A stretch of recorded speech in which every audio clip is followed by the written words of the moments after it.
Thank you for visiting our channel. Please like, share and subscribe for more exciting food videos.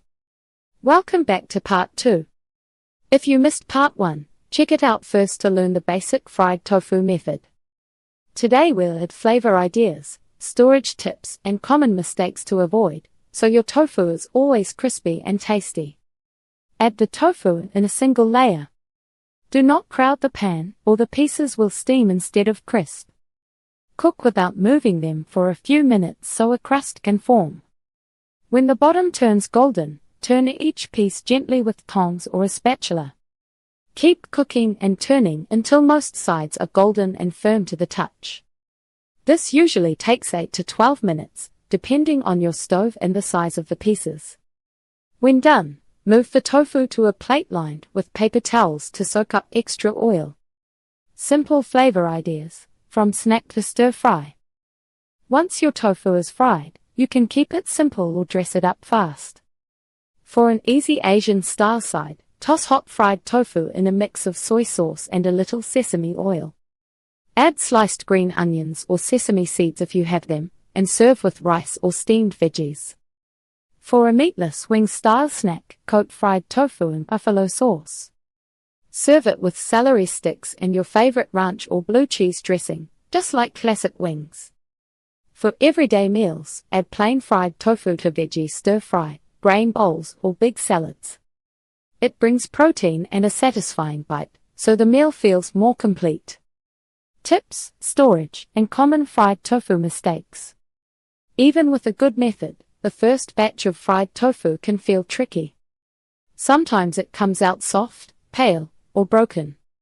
A few small tweaks usually fix the problem. Leftovers are handy, too. Fried tofu keeps well and still tastes good after a quick reheat, so it works for lunch boxes and meal prep. How to fix soggy or broken fried tofu. Soggy tofu often comes from extra water. If you did not press it long enough, try a longer press next time, closer to 20 minutes, and use fresh dry towels. Crowding the pan is another common issue. When pieces touch or overlap, they steam. Cook in batches instead so each piece has space. If the oil is not hot, the crust does not form well. Wait for that light sizzle before adding all the tofu. Also, try not to flip too early. Let the bottom brown and set before turning or it may tear. It might take a batch or two to find your perfect crisp. That is normal, and the results are worth the tiny bit of practice. How to store and reheat fried tofu so it stays tasty. Let fried tofu cool to room temperature, then place it in an airtight container. Store it in the fridge for 3 to 4 days. The crust will soften, but the tofu will still taste good. To bring some crunch back, reheat it in a hot oven or air fryer until the edges crisp again. A quick warm-up in a hot pan with a tiny bit of oil also works well.